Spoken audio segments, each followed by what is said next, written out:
पहलगाम आतंकी हमले के बाद भारत पाकिस्तान के बीच तनाव चरम पर है। भारत किसी वक्त भी पाकिस्तान के खिलाफ बड़ा एक्शन ले सकता है। इस बीच पाकिस्तान के प्रधानमंत्री शहबाज शरीफ ने संयुक्त राष्ट्र से मदद की गुहार लगाई है। शहबाज ने संयुक्त राष्ट्र के सेक्रेटरी जनरल एंटोनियो गुटेरेस से फोन पर बात की। भारत के एक्शन से खौफ में आए शहबाज शरीफ ने बातचीत के दौरान भारत के आरोपों को नकारा और पहलगाम आतंकी हमले की पारदर्शी और निष्पक्ष जांच की मांग की। पाकिस्तान के प्रधानमंत्री शहबाज शरीफ ने संयुक्त राष्ट्र से आग्रह किया कि वो जम्मू कश्मीर विवाद को संयुक्त राष्ट्र सुरक्षा परिषद के प्रस्तावों के अनुरूप सुलझाने में अपनी भूमिका निभाए।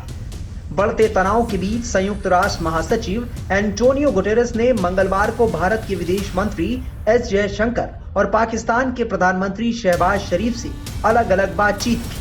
उन्होंने 22 अप्रैल को जम्मू और कश्मीर के पहलगाम में हुए आतंकी हमले की कड़ी निंदा की, जिसमें 26 लोगों की जान चली गई थी, जबकि कई लोग गंभीर रूप से घायल हुए थे। यूएन महासचिव एंटोनियो गुटेरेस ने भारत के विदेश मंत्री एस जयशंकर को फोन किया और पहलगाम आतंकी हमले पर दुख जताया।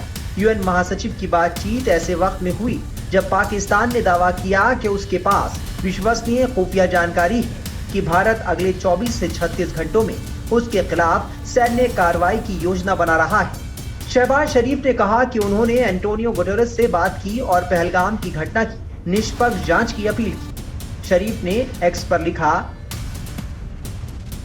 आज शाम मेरी यूएन महासचिव से टेलीफोन पर बातचीत हुई। मैंने हर प्रकार के आतंकवाद की पाकिस्तान की निंदा को दोहराया, भारत के निराधार आरोपों को खारिज किया और पहलगाम घटना की पारदर्शी और निष्पक्ष जांच की मांग की। मैंने यूएन से आग्रह किया कि वो जम्मू कश्मीर विवाद को यूएनएससी प्रस्तावों के अनुरूप हल करने में भूमिका निभाएं। पाकिस्तान शांति के लिए प्रतिबद्ध है, लेकिन अगर हमारी संप्रभुता को चुनौती दी गई तो पूरी ताकत से उसकी रक्षा करेंगे। एस जयशंकर के साथ फोन पर बातचीत में एंटोनियो गुटेरेस ने पहलगाम आतंकी हमले की निंदा दोहराई और कहा कि ऐसे हमलों के लिए कानूनी तरीकों से न्याय और जवाबदेही सुनिश्चित करना जरूरी है। जयशंकर ने एक्स पर लिखा कि यूएन महासचिव एंटोनियो गुटेरेस की कॉल आई। पहलगाम में हुए आतंकवादी हमले की उनकी स्पष्ट निंदा की सराहना करता हूं। जवाबदेही के महत्व पर सहमति बनी। भारत संकल्पित है कि इस हमले के दोषियों, योजनाकारों और समर्थकों को न्याय के कटघरे में लाया जाएगा।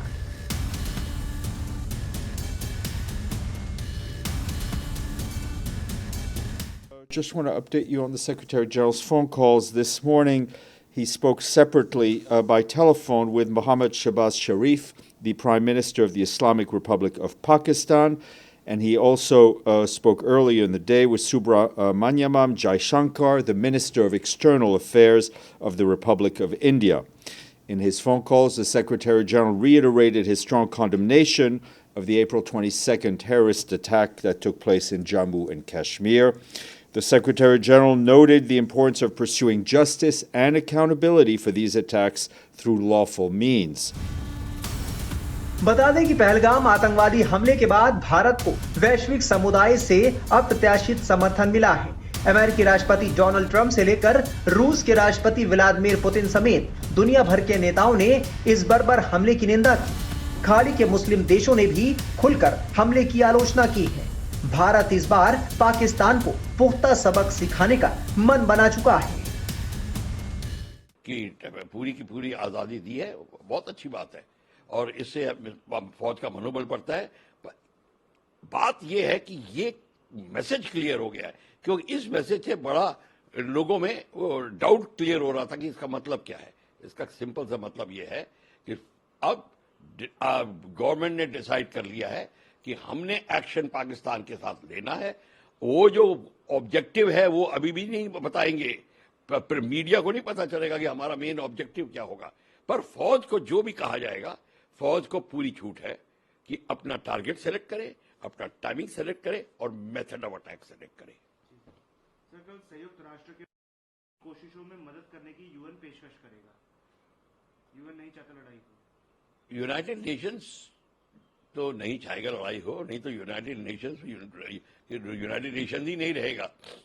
तो पहली बार यूनाइटेड नेशंस का कोई खुल के जवाब सा आया है, तो ठीक है, वो तो कहेगा लड़ाई मत करो, आप पीसफुल सोल्यूशन ढूंढिए।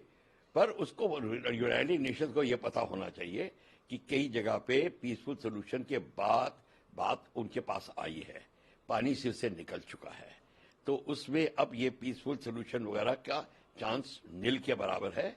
आपको ये या तो उनको क्लियर यूनाइटेड नेशंस की इंस्ट्रक्शन होनी चाहिए थी कि पाकिस्तान अपने टेररिज्म बंद करे, बात वहां पे आती है। बात वो आई गई कर दी, ऊपर से कर दी, ताकि लोगों का ध्यान विस्तृत हो जाए, केंद्रित ना रहे।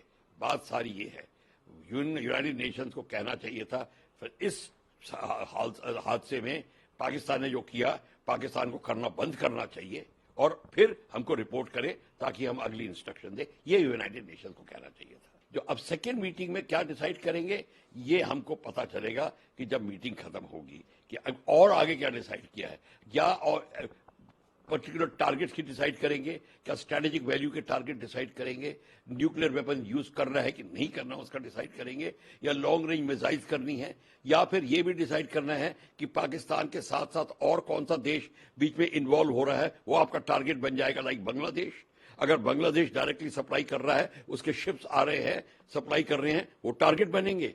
जो रूल्स ऑफ एंगेजमेंट भी अब डिसाइड होगा। गवर्नमेंट की पॉलिसी से ही रूल्स ऑफ एंगेजमेंट बनता है। अगर बांग्लादेश के शिप पे अटैक मत करिए, ये रूल हो, और बांग्लादेश का शिप टैंक सप्लाई कर रहा है, एम्यूनिशन सप्लाई कर रहा है, तो इसका मतलब है डायरेक्ट लॉजिस्टिक्स आर्मी की आ रही है। तो ये छोटी छोटी बातें हैं, ये जो आएंगी ये क्लैरिफाई हो जाती हैं जब आपकी ऊपर की नीति क्लियरली स्पेल आउट हो। तो अब ये क्लियरली स्पेल आउट होगी, ये हमें देखना होगा। तो सेकेंड मीटिंग शायद इस बात की है, क्योंकि इंडस वाटर ट्रीटी की जो बात हो रही है वो गवर्नमेंट संभाल रही है, वो ऐसा मामूली सा मुद्दा नहीं है, वो बहुत संगीन मुद्दा है। भारत के एक्शन से पाकिस्तान डरा हुआ है और यही वजह है कि पाकिस्तान चीन से मदद की गुहार लगा रहा है। पाकिस्तानी एयरफोर्स अभी अलर्ट के ऊपर है। लाहौर और रावलपिंडी स्पेस को इसलिए बंद किया है, वो सोचते हैं कि लाहौर और रावलपिंडी के ऊपर हमारा हवाई हमला हो सकता है। इसके सिवाय पाकिस्तान की जो एयरफोर्स है वो पेट्रोलिंग कर रही है, जिसे कॉम्बैट एयर पेट्रोल बोलते हैं। वो उनकी जो शस्त्रों की मरम्मत कर रही है, वो उनकी जो स्पेयर, आज पाकिस्तानी एयरफोर्स की सर्विसेबिलिटी 50% से कम है, तो वो चाइना से मदद लेते हुए अपने एयरक्राफ्ट को ऑन रोड कर रही है, स्पेयर पार्ट्स को इंपोर्ट कर रही है। तो ये सब करना तो ठीक है, लेकिन और इसके लिए वेपन देने की, एम्यूनिशन देने की क्षमता चाइना में बहुत सारी है, लेकिन इसके लिए पैसा कहाँ से आएगा? आज पाकिस्तान की इकोनॉमी की हालत इतनी ख़राब है कि उनके पास बिल्कुल कोई पैसा नहीं है, केवल वो लोन लेके जी रहे हैं। तो मेरे ख्याल से इतिहास में ये पहली बार होगा कि एक कंट्री लड़ाई लड़ेगा लोन लेके। तो पाकिस्तान की इकोनॉमिक कंडीशन, इस प्रकार की जो डिप्लॉयमेंट हुई है एयरफोर्स की, उससे खराबी होने वाली है और इसका हमने पूरेपूर फ़ायदा उठाना चाहिए। और जब उनकी एंड्योरेंस कम होती है या ख़त्म होती है, वो समय होगा हमें हमला करने के लिए, और शायद यही प्लान इंडियन आर्मी कर रही है। बता दें कि पहलगाम आतंकी हमले का बदला लेने के लिए भारत फुल एक्शन में है। प्रधानमंत्री मोदी कई हाई लेवल मीटिंग ले चुके हैं। इसमें ज़रूर कि पाकिस्तान घबराया हुआ, बौखलाया हुआ 3 दिन की एयर एक्सरसाइज कर रहा है, जिसके कारण उसने अपनी एयर स्पेस भी बंद कर रखी है। F-16, F-17, J-10C जो चीन के विमान हैं, 4.5 जनरेशन फाइटर एयरक्राफ्ट्स हैं, उनका इस्तेमाल कर रहा है, ये दिखाने के लिए कि उन्हें डर है कि कहीं हिंदुस्तान उन पर हमला ना कर दे। उसकी वो तैयारी कर रहा है। वो करने दो, पाकिस्तान की मर्ज़ी है, उसका एयर स्पेस है, जो चाहता है वो करे। पाकिस्तान जो है, न्यूक्स की बात कर रहे हैं हम लोग, ये देखिए जब बुखलाता है, घबराया हुआ है, भारत बड़ा साफ है कि हमारी जो न्यूक्लियर पॉलिसी है नो फर्स्ट यूज़ है, और जो हमारा न्यूक्लियर डॉक्ट्रिन है वो क्रेडिबल मिनिमम डेटरेंस है। अगर पाकिस्तान चाहे वो टैक्टिकल हो या कैसे भी हो, चाहे उसका 1 पाव का है या आधा किलो का है, जैसे भी है, अगर इस्तेमाल करता है किसी कारण भी, तो मुझे नहीं लगता कि पाकिस्तान की जो भूमि है वही ख़त्म हो जाएगी। उसका जो अस्तित्व है, जिस अस्तित्व के लिए वो लड़ने की कोशिश कर रहा है, वही अस्तित्व समाप्त हो जाएगा। तो पाकिस्तान को ये समझना चाहिए और इस तरह के बयानबाजी पाकिस्तान ने नहीं करनी चाहिए। जो न्यूक्लियर ब्लफ हम कहते हैं, हमने कारगिल में भी देखा है और हमें मालूम है पाकिस्तान की कितनी काबिलियत है। भारत के इरादे साफ हैं, आतंक और आतंकी दोनों का जड़ों से सफाया किया जाएगा। मोदी सरकार ने सेना को खुली छूट दे दी है। अब देखना होगा कि भारत किस तरह पाकिस्तान के खिलाफ एक्शन लेता है।